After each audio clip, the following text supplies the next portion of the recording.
Buenas noches, chicos. Buenas noches. Buenas noches, profe. ¿Cómo Buenas noches, profe. estamos? ¿Qué tal ese fin de semana? Hola, profe. ¿Cómo andamos, Abel? A full con Hicimos los TP nomás nomás. el fin de profe. Sí, me imagino que no duermen día y noche con los trabajos prácticos. Renegando nomás, Sí, profe, maestro. renegando. No, sí, me mantengo Ah, despierto a café nomás. ya me imagino, ya me imagino. Y la semana que viene ya vamos a comenzar a ver las bases del práctico 3. Y bueno, ya vamos a ver si logramos ver hoy completo el tema de interrupciones. Si no, bueno, ya la semana que viene, eh, para el miércoles lo que estaremos haciendo es terminando con interrupciones y comenzaríamos a ver la parte de circuitos de entrada-salida, que tiene que ver con la parte práctica, que después ustedes lo van a plasmar en un trabajo práctico número 3. Y profe, podríamos, aunque sea un vistazo general del punto 8 del TP2, eh, porque bueno, los primeros puntos eran teóricos y ese punto práctico eh, me cuesta arrancarlo para hacerlo. Sí, sí, podemos verlo, no hay ningún problema. Este, el punto 8 del práctico 2, ¿cuál era? A ver, ya me fijo. Los dos últimos puntos son los puntos prácticos, o sea que hay que desarrollar. Los anteriores Sí, eran teóricos. Y justo sí, ese sí. punto, bueno, no sé cómo arrancarlo bien. A ver, ya te digo.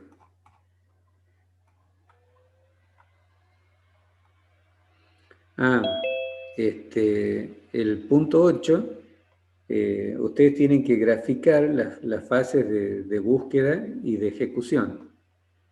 O sea, en otras palabras, tienen que hacer el diagrama, ese que vimos en las diapositivas cuando vimos ejecución de una interrupción, ¿recuerdan? ¿Está compartiendo pantalla, profe? No, no, no, todavía no. Pero ya les muestro, ya les comparto. Ah, espere que la encuentre, acá está.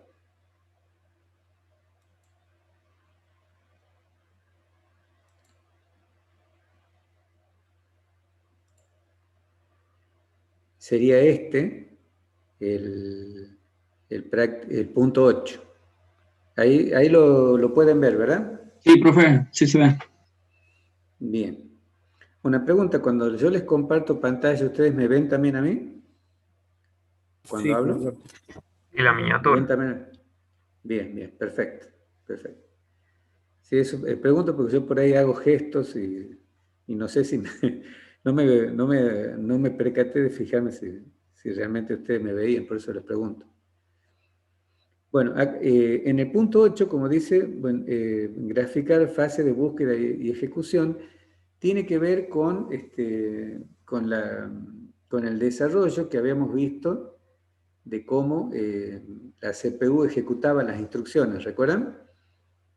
Que primero sacaba la dirección, luego sacaba bueno, luego accedía a la memoria, tomaba el código de operación, porque lo primero que se hace siempre es una instrucción. Este, y bueno, ahí cuando tomaba el código de operaciones, volvía por el database, a dónde iba a parar dentro de la CPU, ¿sí? Decodificaba y bueno, toda la secuencia que hace. Básicamente es eso lo que tienen que hacer. Fíjense en el ejemplo que está en la diapositiva y ustedes simplemente lo tienen que adaptar a lo que estamos viendo, digamos, ahora, al caso concreto que se le plantea. También ustedes tienen que hacer el resultado de la operación, porque ¿qué es lo que hace acá?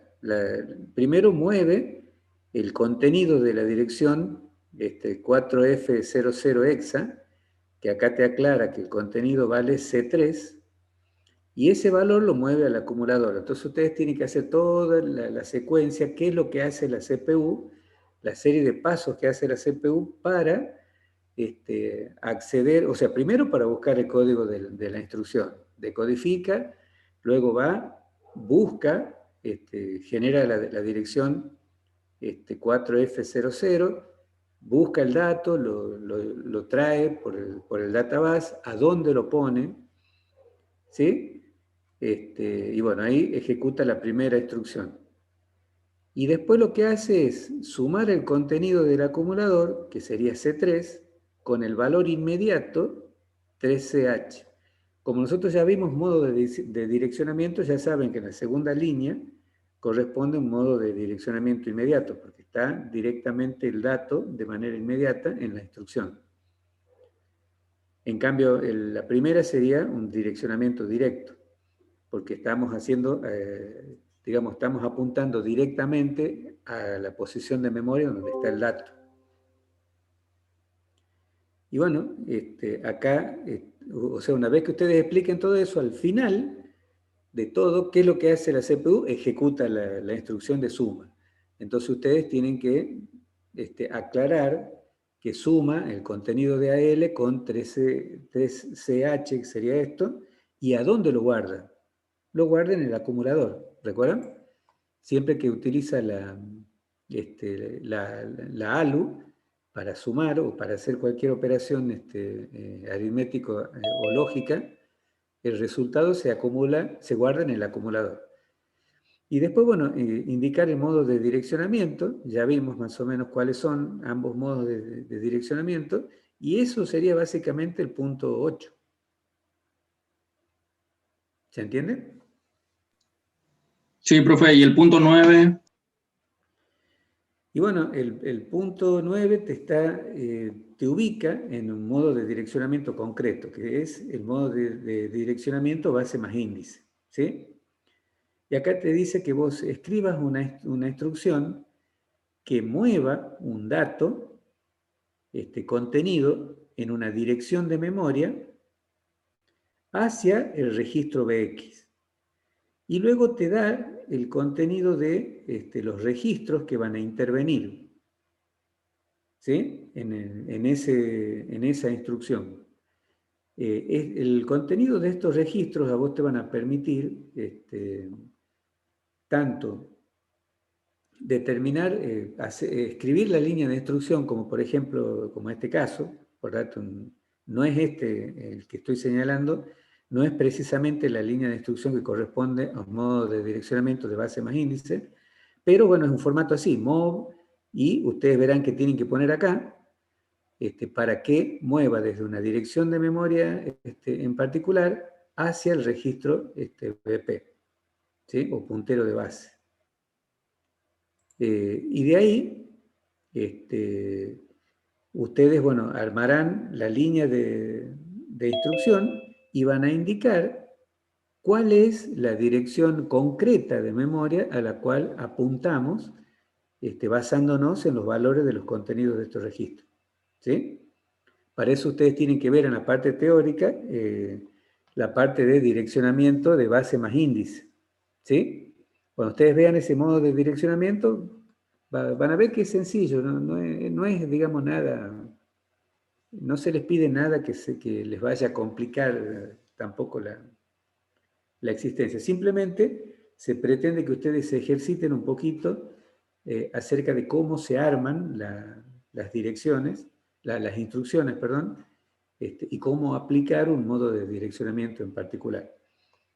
Conocer los modos de direccionamiento les va a servir a ustedes más adelante para comprender cómo la CPU ejecuta las instrucciones. Y eso muchas veces me sirve a la hora de depurar por ahí el código. Cuando tengo un problemita, digamos, no puedo y necesito tener una comprensión un poquito más profunda del tema como para poder saber qué es lo que yo tengo que modificar. No sé si eso contesta a la pregunta. Sí, profe, muchas gracias. Perfecto. Muy bien. Estamos más o menos ya la mayoría. Todavía faltan algunos cuantos más. Pero creo que, no sé si tienen alguna otra consulta que hacer. ¿Quieren preguntar algo más?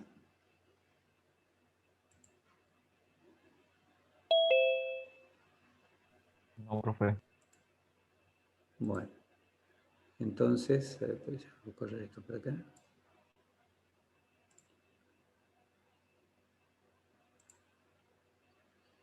Bien, entonces ya estaríamos en condiciones de arrancar con el tema de hoy, que es el tema de interrupciones. ¿Sí? ¿Estamos listos? Sí, profe. Sí, profe. Perfecto. Muy bien, entonces vamos a compartir la pantalla. Bien. Ya pongo la pantalla completa.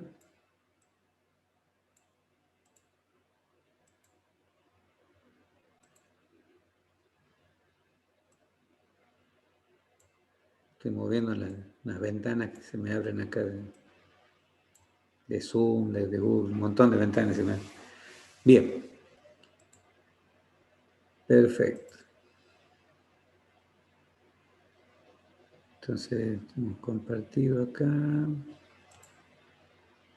Vamos a activar el efecto. Bien. Muy bien. El tema que vamos a ver hoy es el tema de interrupciones. Este tema es un tema muy importante y es un tema que inclusive se suele pedir en un examen final. Seguramente temas de aquí van para el parcial, ¿sí? Lo mismo que lo que me estaban preguntando recién acerca de lo que son la parte de explicación de cómo la CPU ejecuta una instrucción, algo de modo de direccionamiento, las arquitecturas, Harvard, von Neumann, todo, digamos, son temas centrales en lo que hace a la materia. Voy a comenzar a grabar en este momento. Bien, ahí iniciamos entonces la grabación y arrancamos. Bien, tema de interrupciones. Vamos a ver de qué se trata. Voy a mover esto para abajo. Yo lo saco de acá. Está. Bien, primero definamos qué se entiende por interrupción. Cuando hablamos de interrupción, hacemos referencia a un procedimiento que inicia el hardware o la CPU, mediante el cual se interrumpe la ejecución del programa principal y atiende otras necesidades que puede el sistema estar requiriendo, que son externas a la ejecución propia del programa principal. Las interrupciones son necesarias y son muy útiles cuando estamos manejando dispositivos externos, o en el caso de los microcontroladores, cuando algunos de los módulos que constituyen el microcontrolador, como puede ser, por ejemplo, que un timer que yo tenía corriendo en segundo plano alcanzó el valor predefinido y me está marcando la necesidad de ejecutar algún evento en particular. O puede ser, por ejemplo, que yo esté utilizando un módulo que maneja el teclado y ese módulo está detectando que se presionó una tecla del teclado. Entonces generará un periodo de interrupción a la CPU para que la CPU deje de hacer lo que está haciendo y atienda ese llamado. Entonces, las interrupciones, estos procedimientos, se usan generalmente para, como les decía, manejar dispositivos externos o también internos, cuando estamos trabajando con transferencias de datos a baja velocidad. Tenemos, básicamente, hay dos métodos para atender una interrupción cuando ésta se produce. Una de las técnicas, que era la que se usaba más bien en un principio, se llama polling o sondeo, que consiste en que la CPU cada cierto tiempo va y pregunta. Es decir, la CPU está corriendo su programa principal y cada cierto tiempo va y se fija en algún módulo que posiblemente necesite la atención de la CPU. Como verán, ese método no es muy eficiente, que digamos, incluso complica la programación, porque yo debería tener en cuenta de hacer un chequeo si existe o no una interrupción, por ejemplo, sondeando el valor de una máscara de interrupción o el leaf flag, que vamos a ver un poquito más adelante. Entonces, ese método se llama el método de pooling y prácticamente, o sea, se usa poco porque no es muy eficiente. Por lo tanto, el método que más se usa es el método de procesamiento de interrupciones. En ese método, los dispositivos que solicitan la interrupción llaman la atención de la CPU, por ejemplo, cambiando el estado de un par de bits que maneja el registro de banderas de la CPU, que están asociados con las interrupciones. Entonces, la CPU, cuando detecta que hay un cambio en esos flags del registro de interrupción, entonces analiza si va a atender o no la interrupción. Y eso va a depender de ciertas condiciones y prioridades que se fijan de antemano con respecto al manejo de las interrupciones. Ya vamos a ver incluso que generalmente hay más de un dispositivo que puede estar requiriendo la atención de la CPU y en ese caso puede por ahí producirse una colisión, es decir, que dos o más dispositivos soliciten atención al mismo tiempo. En ese caso, la CPU tiene que elegir primero, si los va a atender, primero a quién va a atender y segundo, si lo va a atender o no. ¿Y eso de qué va a depender? De un cierto orden de prioridades que se le asigna a unas determinadas, a las interrupciones, a las fuentes de interrupción, y de la decodificación. Toda esa tarea de identificar cuál es el dispositivo que solicita la interrupción y qué nivel de prioridad tiene y si se va a atender o no, se suele hacer, se lo puede hacer por hardware o por software. Por lo general, en el caso de los microcontroladores, nosotros tenemos un controlador de interrupción ya integrado en la CPU. Y generalmente no es que nosotros vamos a estar haciendo rutinas para determinar cuál fuente de interrupción tiene más prioridad que otra, o puede que nosotros asignemos una prioridad, pero una vez asignada la prioridad, quien se encarga del procesamiento de las señales, de decodificar cuál es el dispositivo que solicita la interrupción y derivarlo a la subrutina de interrupción que está asociada a ese dispositivo, todo eso lo hace el mismo, un hardware especializado que se llama controlador de interrupciones. Y ese hardware puede estar integrado o no al micro. Generalmente, como les decía, en los microcontroladores suele venir integrado el hardware, el procesador de interrupciones.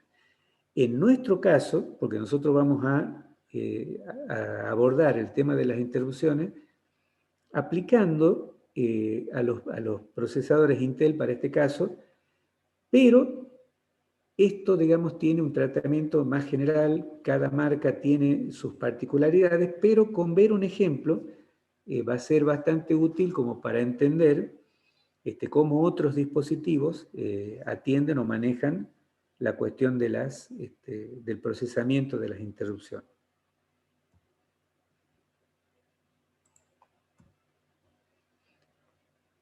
Bien, acá por ejemplo en esta imagen tenemos esto vendría a ser la línea temporal, lo que vemos en blanco son los momentos en que se va ejecutando el programa principal y lo que está sombreado corresponde a solicitudes de interrupción de dispositivos externos que están conectados al microprocesador.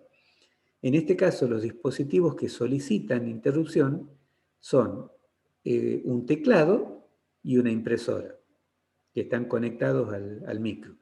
Entonces, por ejemplo, yo puedo estar trabajando en el procesamiento de un texto, y cada vez que yo presiono una tecla, el teclado solicita una interrupción, lo saca al micro de la ejecución de la aplicación principal y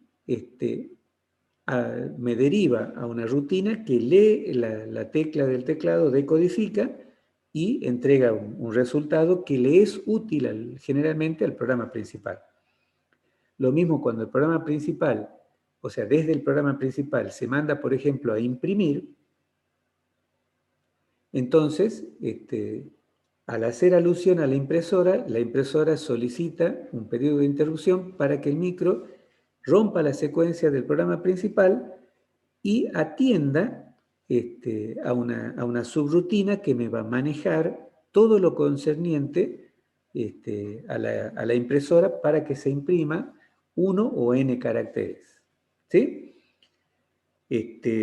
Entonces, acá, por ejemplo, fíjense, la técnica de interrupción que nosotros podemos estar usando acá, como no es a intervalos regulares, se sobreentiende que la técnica de interrupción que estamos usando acá es la segunda, es la de procesamiento de interrupciones.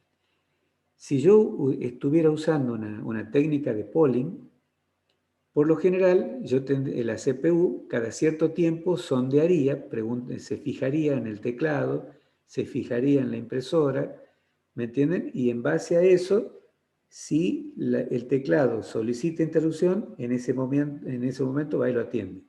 En cambio, en el procesamiento de interrupciones, en ese método, el dispositivo genera la interrupción, la CPU se entera de alguna manera, que ya vamos a ver cómo, y decide si atiende o no la interrupción. Para eso, la CPU tiene una línea, el micro tiene una línea que se denomina IRQ, o pedido de interrupción, ¿sí? Interrupt Request. Y tenemos, como habíamos dicho, un controlador de interrupciones, que es un hardware que puede estar o no integrado, como habíamos dicho, al micro, y el controlador de interrupciones va a ser el que va a tomar la decisión, en base a cómo se lo haya programado, tomará la decisión de habilitar o no ese pedido de interrupción, para que la CPU rompa la secuencia de ejecución del programa, vaya, atienda lo que tiene que atender y luego regrese al programa principal y continúe ejecutando la tarea principal que estaba haciendo. Como ya les voy adelantando, el controlador de interrupciones se lo suele programar con un orden de prioridades. O sea, a cada dispositivo que puede generar una interrupción se le asigna una prioridad, dependiendo lógicamente del grado de importancia y del grado de urgencia para atender las necesidades de ese dispositivo en particular. ¿Me van siguiendo hasta ahí, chicos? Sí, profe. Bien. Respecto de las interrupciones, hay dos tipos de interrupciones. Podemos hablar de las interrupciones por hardware o de las interrupciones por software. Recuerdo que interrupción es un procedimiento, ¿sí?, que lo que hace es sacar a la CPU de la secuencia principal del programa y llevarme a otro lugar de la memoria en donde hay reservado un segmento que va a atender las necesidades del dispositivo que genera la interrupción, ¿sí? Por ejemplo, si el dispositivo que interrumpe es un teclado, entonces yo habré escrito una rutina que decodificará el teclado y que cuando se produzca la interrupción por teclado, la CPU salte a otra parte de la memoria en donde hay una rutina que decodifica qué tecla se presionó y me devuelve el valor de la tecla que se presionó. Entonces retornará del pedido de interrupción al programa principal ya con el valor de la tecla que usará la aplicación para algún motivo o alguna función que yo le haya asignado. En las interrupciones por hardware, tenemos, en el caso de los micros Intel, tenemos 3 líneas que manejan todo lo que es la parte de interrupciones. Tenemos 2 líneas de entrada que se llaman, una se llama NMI y otra se llama INT. Y tenemos una línea de salida, y fíjense un detalle, y les voy aclarando desde ahora, esto lo deberían saber del año pasado, pero bueno, por las dudas, para que no lo sepa, hay 2 maneras de designar un pin que es activo bajo. Una manera es esta que estoy señalando acá. A ver, ya voy a usar el resaltador. Una manera es usando esta nomenclatura, ¿ven? Por ejemplo, el pin INTA negado significa, esta línea de negación arriba, significa que este pin, es activo bajo. ¿Qué significaba activo bajo? Sale Activa uno con un 0. Debo con ser. Que se activa con 0. En cambio, si el nombre del pin no tiene este circulito o no está con la barra de negación lógica arriba, significa que ese pin es activo alto. ¿Se entiende? Es decir, ¿esto qué significa? Que las 2 líneas de entrada, NMI e INT, son activas altas. Y la línea de salida, INTA, este circulito, me dice que es activa baja. ¿Queda claro hasta ahí? Sí, ¿Sí? sí, sí. Entonces, Profe, sí. ¿qué significa salida relacionada con ¿cómo sería? Lo que está escrito arriba, en interrupciones por hardware. ¿Esto? Sí. Bueno, lo que dice acá es que esta salida INTA está relacionada con esta entrada. ¿Sí? Ya vamos a ver cómo funciona eso. Ah, bien, bien. Así que no Gracias. se preocupe, sí vamos a ver todos los detalles. Básicamente, cuando, cuando yo recibo señales de interrupciones por esta línea, la CPU activa esta otra línea. ¿Para qué se usa generalmente esta línea en especial? Para manejar, digamos, para avisarle al controlador de interrupciones cuando es externo de que tiene que actuar. ¿Sí? Lo habilita. Le dice, hey, controlador, te aviso que acabo de recibir una interrupción. Y ya vamos a ver enseguida qué es lo que hace la CPU cuando esto sucede, ¿sí? Vamos a ver algunos circuititos incluso de cómo esto funciona. Pero básicamente hasta acá, es decir, vamos introduciendo el tema. Las interrupciones por hardware entonces se manejan por 3 líneas, por 3 pines, que son estos 3 que están señalados aquí. 2 que son entrada y una que es salida y que es activa baja. Las entradas son activas altas. Y las interrupciones por software se producen cuando dentro de mi aplicación, que cuando yo escribo mi aplicación, utilizo alguna de estas 4 instrucciones. Es decir, para generar interrupciones por software en la aplicación, yo puedo usar la instrucción int, int-o, int3 y bound, que ya vamos a ver qué significa cada una de estas instrucciones y cómo trabaja. Que estas instrucciones trabajan con las banderas de interrupción, ¿sí? Que tiene el registro flag, que también lo vamos a ver ahora en esta clase. Las 2 banderas del registro de flags o registro de control del micro que trabajan con las interrupciones son la I-flag o el bit I y la T-flag o el bit T, de trap o atrampamiento, trampa, que ya vamos a ver bien qué significa. Y tenemos también una instrucción que se llama IRET, que se usa para retornar al programa principal después de haber ejecutado una interrupción.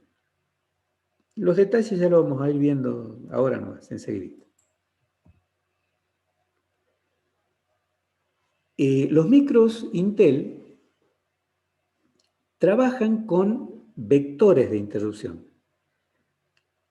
Y bueno, estos vectores de interrupción contienen la dirección de inicio del segmento en donde se encuentra la rutina de interrupción. ¿Estamos hasta ahí? Y tenemos una tabla de vectores de interrupción en donde se almacenan estos vectores de interrupción. Cada vector de interrupción tiene un ancho de 4 bytes, ¿sí? ¿Y qué información tiene cada vector de interrupción? Tiene 2 datos que son importantes para ubicar una dirección en el mapa de memoria, que son el segmento y el desplazamiento. ¿Recuerdan cómo hacía la CPU para direccionar, para apuntar a una dirección de memoria? En especial en el modo real, ¿sí? La CPU, ¿qué hace? Primero designa un segmento cuyo valor suele estar en uno de los 4 registros de segmento, y el desplazamiento que se guardará en otro registro, ¿sí? Entonces, esos 2 valores, segmento y desplazamiento, están guardados en un vector de interrupción. Y a su vez, todos los vectores de interrupción que tienen estos micros, que ocupan, digamos, los primeros 1024 bytes o el primer K del mapa de memoria, es decir, desde la dirección todo 0 hasta la dirección 3FF hexa, contiene en un total de 256 vectores de interrupción. Y cada uno de esos vectores tiene 4 bytes. ¿Sí? Ahora vamos a ver un poquito más en detalle esto que les acabo de decir. Aquí voy a correr esto para acá. Fíjense acá.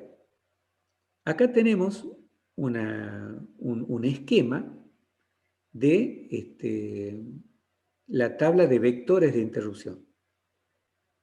En los micros Intel, los vectores de interrupción por defecto se ubican a partir de la dirección, de la primera dirección de memoria de todo el mapa, que viene a ser 000 hexa, y abarca hasta la dirección 3FF. Es decir, el primer K de memoria se reserva para los vectores de interrupción.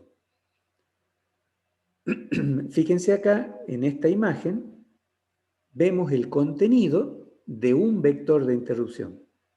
Cada vector de interrupción hemos dicho que tiene 4 bytes. Y esos 4 bytes contienen 2 datos, el desplazamiento y el segmento, para hallar la dirección de inicio a donde se encuentra ubicada la rutina, ¿sí? o el microprograma que se encargará de atender el dispositivo que interrumpe cuando se produce la interrupción. Fíjense acá que en este sistema de vectores de interrupción hay 32 vectores de interrupción que están reservados para un uso específico por el sistema. Fíjense, por ejemplo, los vectores de interrupción se definen por tipo o por número. Así yo tengo el vector tipo 0 o el vector 0, que ocupará los primeros 4 bytes de la dirección de memoria. Después tengo el vector de interrupción tipo 1, el tipo 2, tipo 3, tipo 4 y así hasta el tipo 31. Estos 32 primeros vectores de interrupciones se reservan para uso del sistema, ¿sí? Y tienen una función específica cada uno de ellos, como les estaba diciendo acá. Por ejemplo, el vector de interrupción tipo 0 apuntará a una subrutina que atenderá el caso de que se produzca un error de división. ¿Y cuándo yo podría tener un error de división? Cuando el resultado queda fuera de formato o cuando yo intento dividir por 0. Ustedes saben que dentro de los números reales no existe en realidad no existe la división por 0. Entonces, si en alguna aplicación que realiza divisiones yo intento dividir por 0, la CPU genera un vector de interrupción tipo 0, ¿sí? Interrumpirá la secuencia del programa, vendrá acá, sacará la dirección a donde inicia la rutina que le dice a la CPU qué es lo que tiene que hacer si hay un error de división por 0. ¿Sí? Qué sé yo. Después tenemos, por ejemplo, si hay una falla de página, porque yo estoy intentando acceder a una página y hay un error en la dirección, por ejemplo, entonces la CPU generará un error tipo 14, interrumpirá la secuencia del programa, vendrá a esta dirección en concreta de memoria, sacará los datos de la dirección a donde se encuentra el segmento que le dice a la CPU qué tiene que hacer cuando hay un error de tipo 14. No sé si más o menos se va entendiendo cómo es la cuestión de cómo maneja las interrupciones la CPU. Y después, a partir de la interrupción tipo 31, en hexa, a partir de la interrupción tipo 32 a la tipo 255, ya son valores de interrupciones que puede utilizar el usuario. ¿Sí? Es decir, si yo voy a desarrollar un sistema y estoy previendo que un determinado módulo, cuando me interrumpa, yo quiero que haga tal cosa, entonces yo accederé a la memoria en alguna de las direcciones de estos vectores de interrupción y le daré la dirección de inicio del segmento a donde yo voy a poner una aplicación que se encargará de atender la interrupción de ese dispositivo en particular. Entonces, en el caso de los procesadores Intel, las subrutinas de interrupción, el sistema sabe dónde se encuentra cada una de esas subrutinas buscando en una tabla de vectores de interrupción. Este método de usar vectores de interrupción se usan incluso hasta en la actualidad, incluso en los micros más modernos. Nada más que, lógicamente, no tendrán estos mismos significados que le da Intel, pero sí hay un sector de la memoria que está reservada para los vectores de interrupciones. Y cuando yo voy a usar un dispositivo que va a generar una interrupción, o el sistema le da una dirección predefinida a cada vector de interrupción o se la doy yo. Básicamente, de esa forma se organiza los segmentos que contienen los programitas que contienen lo que la CPU tiene que hacer cuando se produce una interrupción. Sigamos un poco acá. Bueno, acá, por ejemplo, vamos a analizar los primeros 6 tipos de interrupciones, ¿sí? Es decir, la interrupción del tipo 0 hasta la interrupción del tipo 5, como para que repasemos un poquito la cuestión. Como habíamos visto, la interrupción de tipo 0 está reservada para el caso de que se produzca un error de división. Ya habíamos dicho que se produce un error de división cuando yo tengo un overflow en el resultado o cuando intento dividir por 0. Cuando la CPU, o sea, cuando el micro va ejecutando una aplicación y se encuentra con una situación de esa, genera una interrupción de tipo 0. ¿Qué significa eso? Que la CPU, ¿qué va a hacer? Va a suspender la ejecución del programa en ese punto, se va a ir a la tabla de interrupción, a los primeros 4 bytes del mapa de memoria, y de ahí va a sacar la dirección en donde se encuentra el segmento de código que le dice a la CPU qué tiene que hacer cuando se encuentra con un error de división. De mismo modo, el vector de interrupción tipo 1 está reservado para el caso de condición de atrapamiento de paso individual. La interrupción del tipo 1 se conoce como interrupción del tipo trap, y lo que hace básicamente es muy simple. Se genera una interrupción del tipo 1 cuando al evaluar el valor del bit T del registro de flag, ese bit está activado. Si ese bit se activa, entonces cuando la CPU detecta que ese bit está activado, genera una interrupción del tipo 1. ¿Sí? Entonces ya sabemos qué hace. Va al vector de interrupción tipo 1, de ahí toma el segmento y de ahí pasa a el lugar en donde se encuentra la subrutina que atiende a este caso. Ya vamos a ver para qué se usa esa interrupción. La interrupción del tipo 2 es una interrupción no enmascarable. La interrupción del tipo 2 está reservada para cuando se activa la entrada de interrupción tipo NMI, que era esta que habíamos visto en un principio. Cuando la CPU detecta un 1 en el bit NMI, se genera una interrupción del tipo 2, ¿sí? Directamente. En este caso no se activa esta línea, ya van a ver por qué. Entonces, lo que yo quiero que la CPU haga cuando conecto un dispositivo a la línea NMI, se ubicará en el segmento de memoria que está indicado en el vector de interrupción del tipo 2.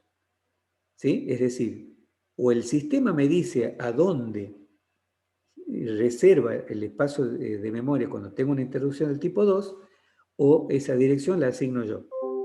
Y lo que tengo que hacer es, si la voy a usar, lo que tengo que hacer es, en esa dirección a la que apunta el tipo 2, escribir una rutina que hará lo que tenga que hacer cuando el dispositivo de alta prioridad, porque para eso se usa el bit NMI, solicita una interrupción.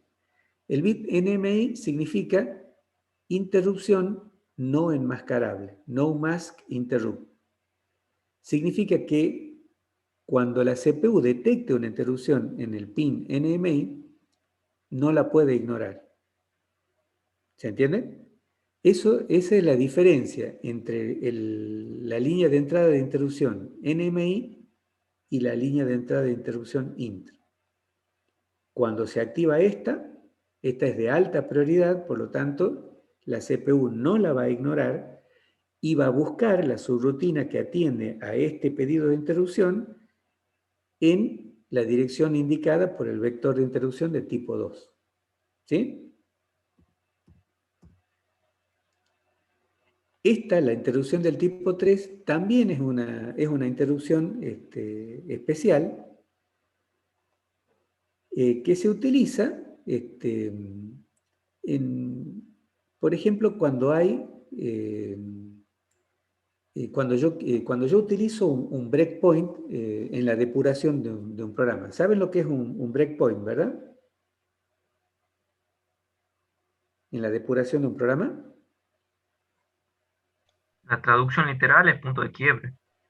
Claro, pero ¿saben lo que es un breakpoint? ¿Han usado alguna vez un breakpoint para depurar un programa? Bueno, pues deberían ya haberlo usado. Sí, sí, sí.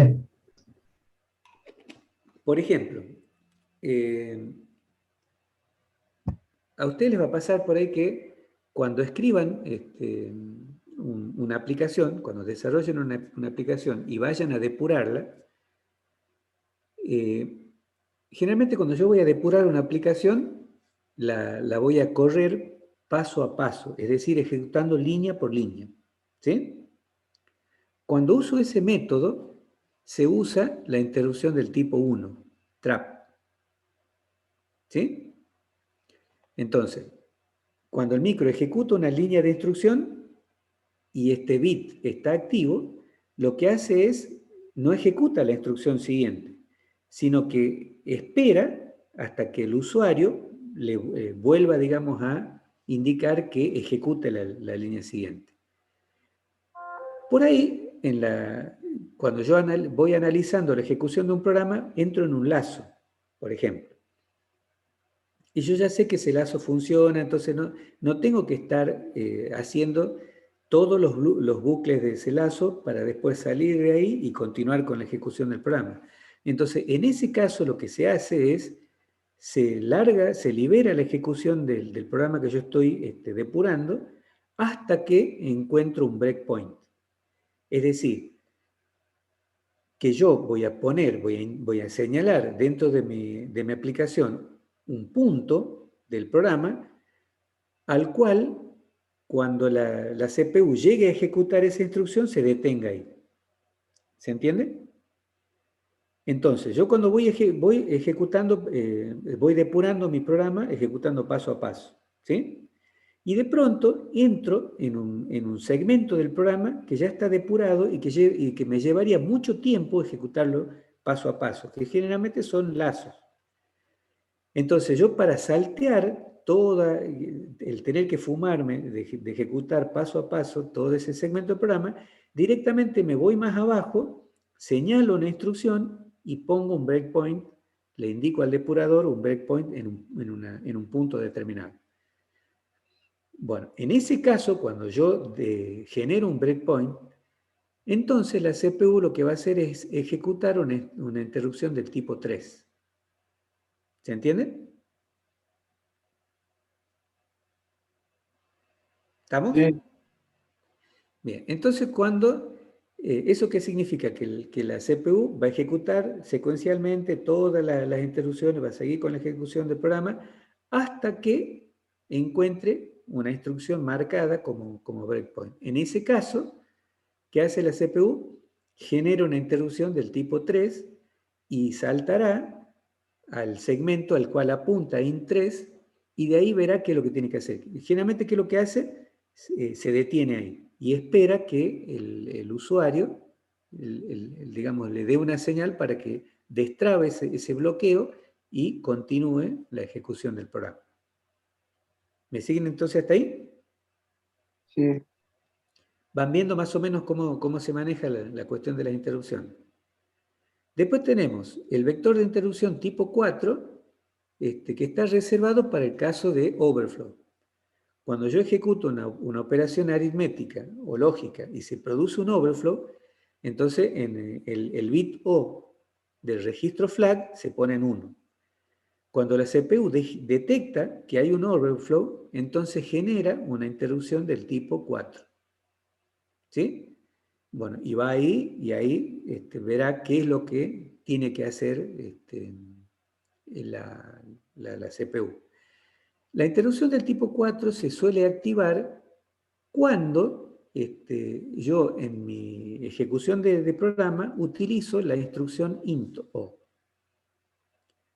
Entonces, cuando ejecuto la instrucción into, lo que hace la CPU es mirar el contenido del flag O. Si vale 1, genera una interrupción de tipo 4. Si vale 0, continúa con la ejecución normal del programa. ¿Se entiende hasta acá? Sí. Bien. Y por último, o sea, la que estamos viendo acá, después ustedes ya saben, pueden referirse al Barry Bray, en el capítulo 12 está explicado esto. Tenemos la interrupción del tipo 5, que trabaja con otra de las instrucciones de interrupción que habíamos mencionado, ¿sí? Que era la interrupción, la instrucción bound. Bound significa poner límites o entre límites. Y básicamente, cuando yo utilizo la instrucción bound, lo que va a hacer la CPU es comparar el contenido de un registro en donde yo pongo un valor con, con dos datos, con dos valores que están almacenados en una parte particular del programa. Ya vamos a ver en detalle cuando veamos la instrucción bound. Entonces, si el valor que yo estoy usando en la instrucción bound se encuentra dentro de un máximo y un mínimo estipulado en dos direcciones de memoria que vamos a ver cómo lo hace, si el valor está dentro de esos dos límites, no se produce la interrupción. Si el valor está fuera de esos límites, entonces la CPU va a ejecutar una instrucción del tipo 5, una interrupción, perdón, del tipo 5. Sigamos un poquito más para que puedan, para que se pueda entender un poquito mejor esto. Acá está, por ejemplo, lo que yo les estaba diciendo de la instrucción bound. Acá lo que vamos a ver en esta diapositiva es las instrucciones de interrupción que utilizan los micros Intel. Y tenemos dos tipos de interrupciones. Tenemos las instrucciones de interrupción condicional y las instrucciones de interrupción típicas. Las instrucciones de interrupción condicional son dos. La instrucción bound y la instrucción int-o. Veamos, por ejemplo, la instrucción bound. Una línea de instrucción que utiliza la instrucción bound sería, por ejemplo, esto. Por ejemplo, acá yo tengo la línea de programa que dice bound a X datos. ¿Cómo interpreta esto la CPU? La CPU lo que va a hacer es tomar el dato que está guardado en el acumulador y lo va a comparar contra un dato contenido en las direcciones, porque fíjense, AX contiene un dato de 16 bits, ¿verdad? Entonces, si yo tengo que comparar un dato de 16 bits con otros dos datos contenidos en memoria, los otros dos datos contra los que yo tengo que comparar van a usar dos direcciones consecutivas de memoria. ¿Recuerdan cómo se organizaba la memoria en los sistemas de micro de datos de 16 bits? Se usan de a par. Entonces, datos, ¿sí? Va a apuntar a la dirección de memoria más baja, y el primer dato con el cual va a comparar el contenido de AX se encuentra en la dirección datos y dato más 1. El otro valor con el que va a comparar el contenido del acumulador se encuentra en las otras dos direcciones subsiguientes, en dato más 2 y dato más 3. Entonces, fíjense, acá está más clarito cuándo se va a producir una interrupción del tipo bound. Si el contenido del acumulador es menor que el valor contenido en este par de direcciones, entonces se produce una interrupción del tipo 5. Si el contenido del acumulador es mayor que el contenido que está en este par de direcciones, también se va a producir una interrupción del tipo 5. ¿Eso qué significa? El valor que está contenido en la dirección datos y dato más 1 viene a ser el límite inferior. ¿Sí? Si el dato está por debajo del límite inferior, se produce la interrupción. El límite superior está contenido en el par de direcciones datos más 2 y datos más 3. Si el contenido del acumulador es mayor que el límite superior, que está indicado acá, se va a producir una interrupción del tipo 5. Ahora bien, si el contenido del acumulador está dentro de esos dos límites, no se produce una interrupción del tipo bound. ¿Estamos hasta ahí?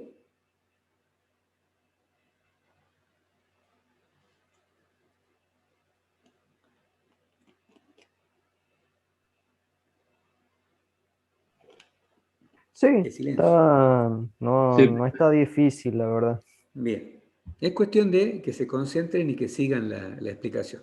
Igual esto lo pueden... Helado, profe. ¿Cómo? ¿Qué ha pasado que anda con agua ahora en vez de mate? Lo que pasa es que estuve tomando mate más temprano. Entonces ya está, es como que no da la hora para tomar mate, después no me puede dormir en la noche. Bien, sigamos entonces. La interrupción INTO ya la vimos. Es la interrupción, la instrucción INTO se usa para evaluar si hubo o no un overflow luego de una operación matemática. ¿Sí? Supongamos, yo sumo dos valores y si hay un overflow, yo quiero que la CPU tome ciertos recaudos y luego regrese a continuar con la ejecución del programa. Entonces, en ese caso, ¿qué voy a hacer? Voy a hacer la operación y después de la operación voy a poner la instrucción INTO. Entonces, cuando la CPU ejecute la instrucción INTO, lo que hace es fijarse en el valor del flag O. Si vale 1, ejecuta una interrupción de tipo 4. Y si vale 0, ignora y continúa con la dirección digamos, la inmediata superior. ¿Sí? O sea, digamos que esta es bastante simple. Y después tenemos las interrupciones típicas. Las interrupciones típicas son básicamente dos. Int, la instrucción int y la instrucción int3. Ya saben que la interrupción de tipo 3 está reservada para una situación particular, que ya la habíamos visto, digamos, no vamos a hablar sobre eso. Entonces, acá vamos a prestar un poco más de atención a esta interrupción. El formato genérico de una interrupción int es el nombre de la instrucción y un valor n. Este valor n es un valor de un byte, porque va a tomar desde el valor 0 al 255, que va a coincidir con la cantidad de vectores de interrupciones que utiliza el sistema, en este caso, de los micros Intel. ¿Estamos hasta ahí? Entonces, un ejemplo típico podría ser int 80 hexa o int 128 decimal, que refiere al mismo vector de interrupción. Porque 80 equivale al valor 128 en decimal. Entonces, cuando yo ejecuto una instrucción int y doy el número del vector de interrupción, lo que hace la CPU es, va a la tabla de vectores de interrupción, apunta al vector de interrupción cuyo número está designado, de ahí saca la dirección de segmento y desplazamiento para ir y ejecutar la rutina de interrupción asociada a ese vector de interrupción. Las instrucciones de tipo int, salvo la int3, utilizan 2 bytes. En el primer byte está el opcode, es decir, el código de instrucción, y en el segundo byte está el número o el tipo de vector de interrupción al cual hace referencia esa instrucción. Y como cabe esperar, cuando encuentro una instrucción int3, esta instrucción solamente ocupa un byte porque el código de operación int3 ya viene implícito, ya sabe que el vector de interrupción al que hace alusión es el vector 3 y no otro. ¿Sí? Y como hemos dicho, tenemos una instrucción de retorno de interrupción que es la instrucción IRET. Esta instrucción se usa dentro de la rutina de interrupción, al final de la rutina de interrupción. Es decir, que cuando yo accedo a un vector de interrupción y ese me deriva a una interrupción, a una rutina de interrupción particular, la CPU va a ejecutar toda esa rutina hasta que encuentre la instrucción IRET. Cuando encuentra la instrucción IRET, retorna al programa principal. ¿Estamos hasta ahí? Sí. Siempre está presente uret. Sí, sí, sí. Es más, si yo escribo una rutina de interrupción y me olvido de poner IRET, ya era. Porque, digamos, la estructura de atención de interrupciones espera una instrucción IRET para ejecutar una serie de tareas que vamos a ver ahora a continuación cuáles son y qué es lo que hace. ¿Sí? Es decir, si yo lo interrumpí al micro, lo mandé a otro sector del programa en donde se ejecuta una rutina de interrupción, no voy a salir de ese sector del programa hasta que no encuentre una instrucción IRET. Es decir, que espera el sistema encontrar una instrucción IRET para retornar al programa principal. ¿Sí? Si no está esa instrucción, estamos en el horno. Ahí sí, digamos, yo mismo voy a generar una situación de error insalvable. ¿Error insalvable o un bucle? Voy a entrar en un error de lazo infinito, en otras palabras. O sea, la CPU va a quedar clavada en la última instrucción y no va a saber para dónde salir. Por lo general, por ejemplo, en el caso de los microcontroladores, utilizan un sistema que se llama Watchdog o perro guardián, que lo que hace es pone a correr un contador, un timer, que tiene un valor de tiempo que estima el sistema, que superado ese valor de tiempo significa que el programa entró en un lazo infinito. Entonces genera una interrupción y me saca de esa situación. ¿Sí? Y produce un reseteo, digamos, del programa. Y el programa, digamos, vuelve al inicio para ejecutarse. ¿Sí? ¿Se entiende lo que quiero decir? Sí. Bien. Bueno, veamos qué es lo que hace, cómo maneja las interrupciones el micro. El micro, cada vez que ejecuta una interrupción, o sea, después de una instrucción, después de ejecutar la instrucción, lo que hace el micro es analiza una serie de condiciones antes de pasar a la instrucción siguiente. Por ejemplo, una de las cosas que hace después de ejecutar una instrucción es analiza el bit T del registro flag. A ver si no está activado el bit T, que ya saben que se utilizaba para depurar programas paso a paso. Después de analizar esto, porque lo hace en este orden de prioridades, analiza el pin, el valor del pin NMI. Luego analiza si hay un desborde en el segmento del coprocesador en el caso de que el micro tenga un coprocesador matemático. Luego analiza el valor, el estado del pin int. Y por último, evalúa si se está ejecutando o no una instrucción del tipo int. ¿Sí? Es decir, cada vez que se ejecuta una instrucción, la CPU hace esta serie de comprobaciones. ¿Sí? Que de momento no es necesario que entremos en mayor detalle. Pero sí es importante que sepamos que después de que la CPU ejecuta una instrucción, analiza todo esto. ¿Para qué analiza esto? Para determinar si hay o no un pedido de interrupción. ¿Estamos hasta ahí? De esa manera la CPU se entera, cuando está utilizando el modo de procesamiento de interrupciones,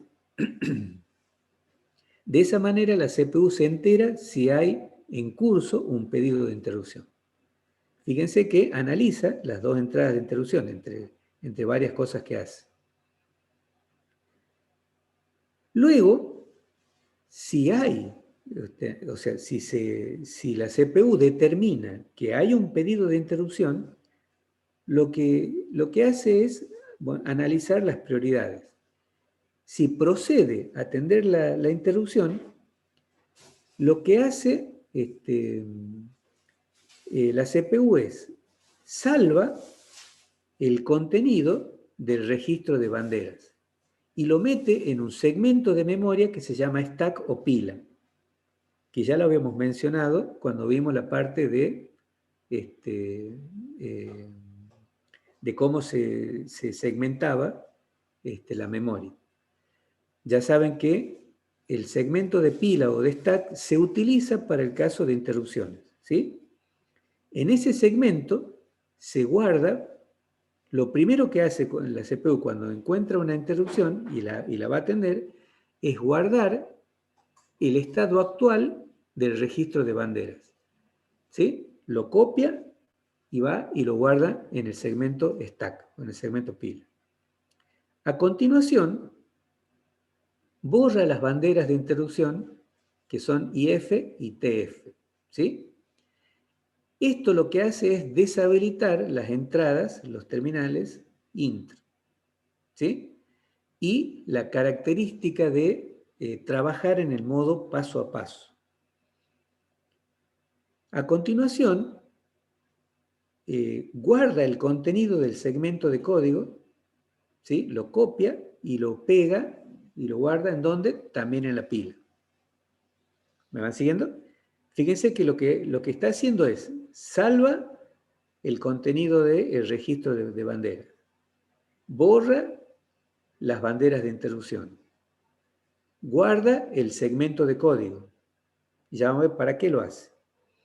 Luego guarda también el contenido del puntero de instrucciones y el contenido de estos tres registros los guarda en la pila. ¿Sí? Luego, una vez que guardó el contenido de esos tres registros, recién obtiene el vector de interrupción, es decir, decodifica y atiende y determina qué vector de interrupción va a ejecutar. ¿Estamos hasta ahí? Cuando ya determina cuál es el vector de interrupción, en ese vector de interrupción están los valores de segmento y desplazamiento, ¿sí? Que se van a guardar digamos, en los registros IP y CS. Cuando hace eso, es que se produce el salto, o sea, rompe la secuencia del programa donde estaba y salta a la nueva dirección, ¿sí? que se decodifica tomando la dirección que está contenida en el vector de interrupción al cual ha decodificado que pertenece la interrupción. Ahora bien, ¿para qué salva el contenido de estos 3 registros? Porque el contenido del registro de banderas y el contenido del registro de segmento, de código, y del puntero de instrucciones, me está indicando en qué punto yo estaba cuando se produce la interrupción. ¿Sí? Porque estos 2 registros, ¿sí? el CS y el IP, se van a sobreescribir con la nueva dirección hacia donde tiene que dirigirse el programa para ejecutar el segmento que contiene el código de interrupción correspondiente. ¿Se entiende eso? Que eso ya lo vamos a ver ahora enseguida en un gráfico que está a continuación. Entonces, lo primero que hace la CPU es como que saca una foto del sistema en el momento en que se dispone a atender la interrupción. ¿Sí? Y esa foto, esos datos, los guarda en una parte especial de la memoria que se conoce como segmento de stack o de pila. ¿Sí? Ese es el lugar a donde va a guardar el contenido de estos 3 registros que son importantes a la hora de retornar de la interrupción. Porque esos 3 segmentos, cuando yo ejecute mi código de interrupción, se van a sobreescribir. ¿Sí? Entonces, cuando la CPU después encuentre una instrucción IRET, lo que va a hacer es restituir desde la pila el contenido de estos 3 vectores, de estos 3 registros. Y de esa manera es que la CPU vuelve al programa principal, a la instrucción siguiente, que como vamos a ver ahora en este momento.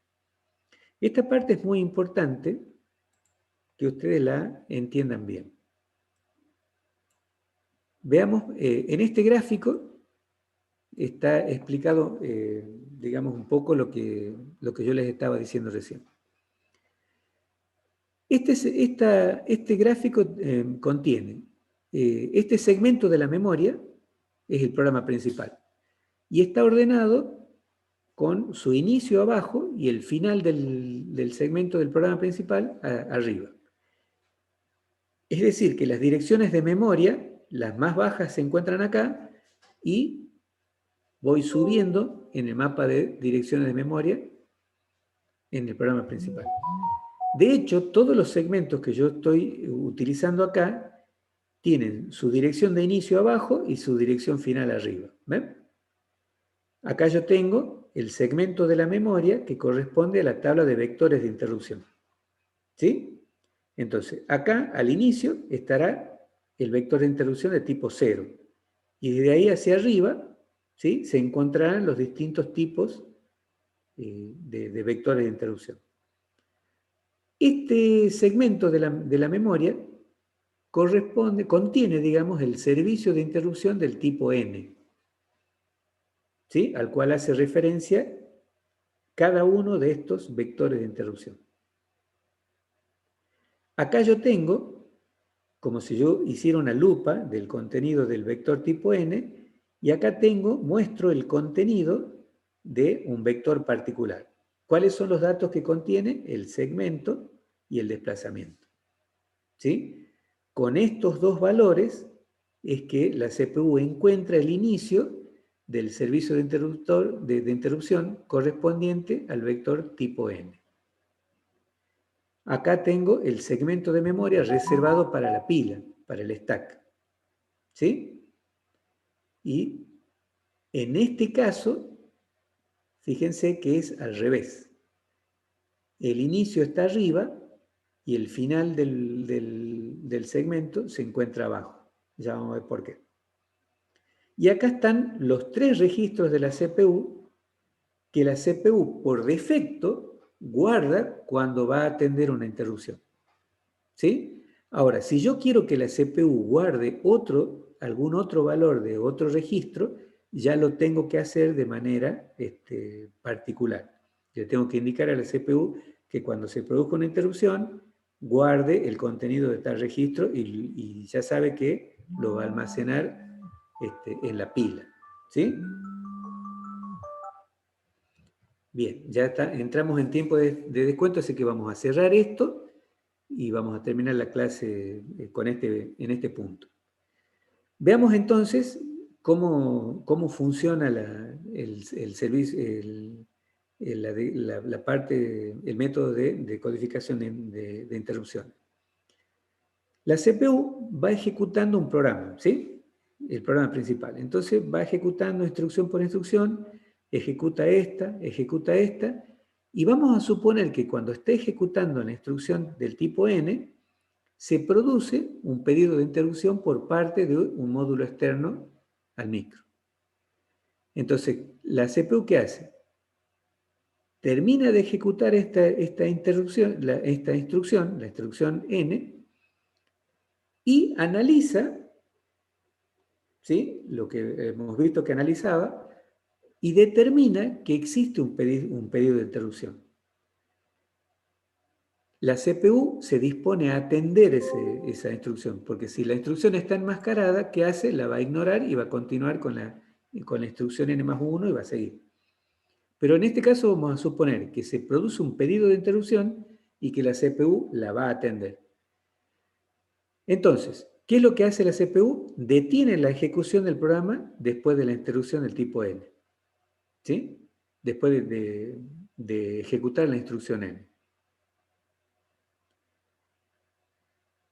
Lo que hace la CPU es, detiene la ejecución acá, una vez que determinó el tipo de instrucción que es, se dirige al inicio del segmento que corresponde a que tiene el servicio de interrupción del tipo N. Ejecuta el servicio de interrupción hasta que encuentra una instrucción IRET. Y cuando encuentra la instrucción IRET, retorna a la instrucción siguiente a la cual había ejecutado cuando se produjo la interrupción. ¿Entiende? En algunos casos, retorna a esta misma, intentando volver a ejecutar este tipo esta instrucción. Eso lo suele hacer cuando se produce algún error en algún cálculo, por ejemplo. Entonces, detecta un error, atiende el servicio de interrupción correspondiente a este error y vuelve a tratar de ejecutar esa instrucción. Pero por lo general lo que hace es, termina de ejecutar la interrupción, salta al vector de interrupción correspondiente, ejecuta la rutina de interrupción hasta que encuentra la instrucción IRET. Ahí retorna al programa principal y retoma la ejecución del programa a partir de la instrucción n+1, es decir, la siguiente. Y luego continúa el proceso normal de ejecución del programa. Ahora veamos, ¿cómo hace para encontrar esta dirección? Lo primero que tiene que hacer la CPU es determinar cuál es el vector de interrupción que corresponde a este pedido de interrupción. Eso lo hace el decodificador de interrupciones. El decodificador de interrupciones me dice que es una interrupción del tipo N. ¿Sí? Supongamos que N sea una interrupción del tipo, 8. Entonces, va a la tabla de interrupciones, accede al vector de interrupción del tipo 8 y de ese valor saca estos dos valores. Pero antes de hacer esto, ¿qué es lo que hace qué es lo que hacía la CPU cuando iba a ejecutar una interrupción? Salva el contenido de estos tres registros. ¿Estamos hasta ahí? Y lo hace en este orden que está acá. Primero salva el registro de banderas, luego salva el segmento de código y luego salva el IP. Entonces, ¿cómo guarda la CPU en la pila, en este segmento especial de la memoria, los registros que son importantes? Toma el registro de banderas y lo guarda acá. Luego, el stack pointer se decrementa, es decir, va apuntando a la dirección siguiente. Toma este dato y lo mete, es como que mete el valor por arriba de la pila y el registro de banderas que estaba acá lo corre para abajo. y arriba sobrescribe este valor. Luego toma este y empuja estos dos que estaban más abajo hacia abajo. En otras palabras, es como que yo voy metiendo monedas en un receptor de moneda. Tomo la primera moneda y la pongo y queda arriba.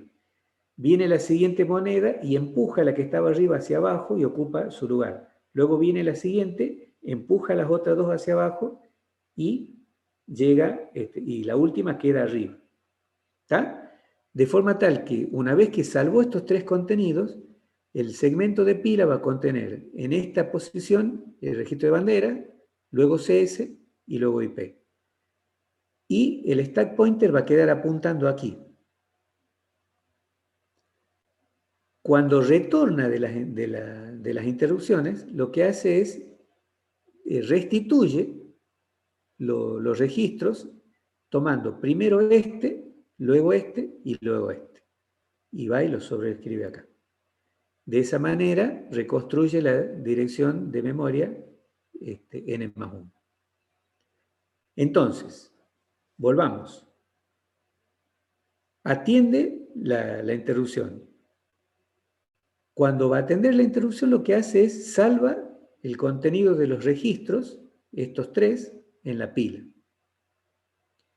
Luego, determinó que es una interrupción del tipo n, va al segmento, al vector de interrupción del tipo n, y de ahí saca el contenido que va a reemplazar en el registro CS, y este valor lo pone en IP.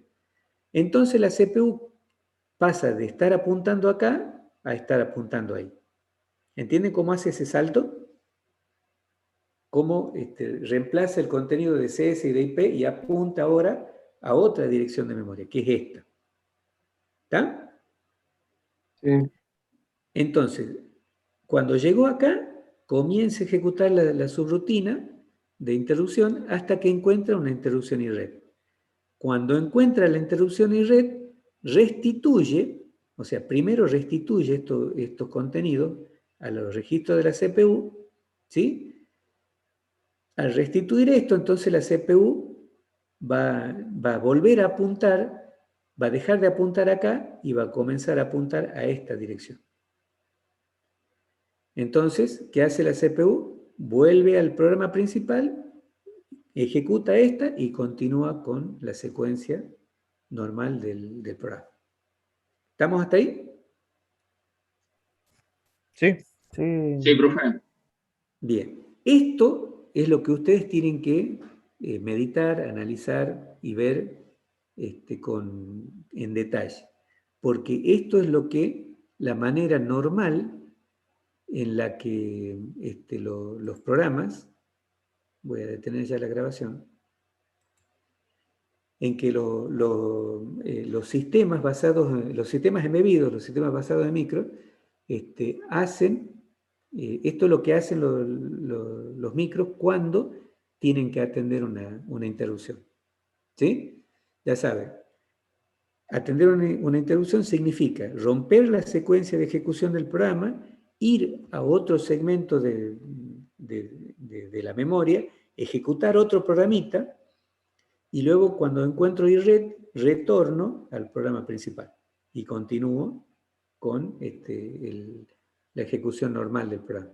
¿Cómo hace todo eso? Bueno, está en cómo maneja esta parte que acabamos de ver recién. ¿Estamos, chicos? Sí, profe. Muy bien. Muy bien, chicos. No nos va a sí. pedir hacer ese esquema, ¿verdad? Y si se portan mal, capaz que sí, che. Va, profe. Capaz que sí. Háganme acordar que Abel le pide ese esquema cuando Profe, se le acordó termine. de poner la alarma. Hierba de mate. Bien ahí. Bien. No, ya ahora ya me acordé de poner la alarma y de tomar los recados del tiempo. Muy bien, chicos. Entonces, quedan liberados. Ya saben, para la semana que viene vamos a terminar de ver la parte de interrupción y vamos a ver la parte de manejo de entrada-salida digital, que ya tiene que ver más que nada con la parte práctica. Vayan agendando posible fecha del parcial. Ouch. Podría ser tentativamente el jueves 27, ¿sí? De mayo. O sea que estamos teniendo un par de semanas. Si no el jueves 27, a lo sumo va a ser el 3 de junio, pero más probable el jueves 27. Profe, Sí. justo estaba por poner la asistencia y se cumplió las 10 y ya no me dejó ponerla. Me olvidé. Bueno, poneme ahí en el grupo de WhatsApp para que yo de ahí me acuerde de ponerte la asistencia Bien, bien. Listo. en el Gracias. sistema. Ya Póngale saben, los que no ausente se por pudieron, distraído. sí, háganme me acordar pasa que le lo meta mismo, la profe. goma a Jovelina, así, por perejil.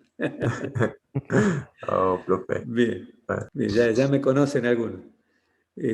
Bueno, muy bien chicos, ha sido un placer. Los libero para que sigan con